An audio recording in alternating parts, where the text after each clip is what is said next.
এবং কয়েকদিন আগে 7ই এপ্রিল এই যে অপারেশন সিন্দুর ঘটে গেল আমাদের দেশে, যে পেহেলগাম অ্যাটাক হয়েছিল তারই প্রতিবাদে তাদের যে মূল নায়িকা আমাদের দেশের সামরিক বাহিনীর দুই কর্মকর্তা, একদিকে ভূমিকা সিং, অপরদিকে সোফিয়া কুরেশি, এদের নেতৃত্বে যে অভিযান চলেছিল এবং তা সফল হয়েছে।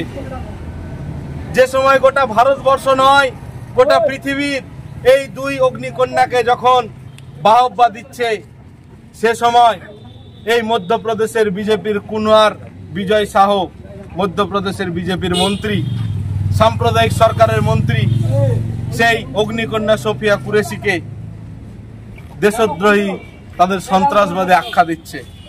তার প্রতিবাদে আমরা আজকে মুর্শিদাবাদ জেলা যুব কংগ্রেসের পক্ষ থেকে আমরা এফআইআর করছি এবং অবিলম্বে সেই মন্ত্রীর আমরা পদত্যাগ এবং অপসারণ দাবি করছি। এই আন্দোলন চলবে গোটা মুর্শিদাবাদ জেলার প্রত্যেকটা ব্লকে যুব কংগ্রেসের নেতৃত্বে।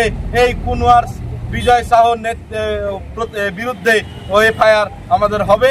আজকে এই আন্দোলন তার শুভ সূচনা হলো। আগামী দিনে জেলার প্রত্যেকটি প্রান্তে এই আন্দোলন চলবে। সকলে ভালো থাকবেন এবং সকলকে আমি এই আন্দোলনের আহ্বান জানিয়ে আমি একটাই কথা বলবো, যুব কংগ্রেস, যুব কংগ্রেস, অধীর চৌধুরী, রাহুল গান্ধী, জয় হিন্দ, বন্দে মাতরম।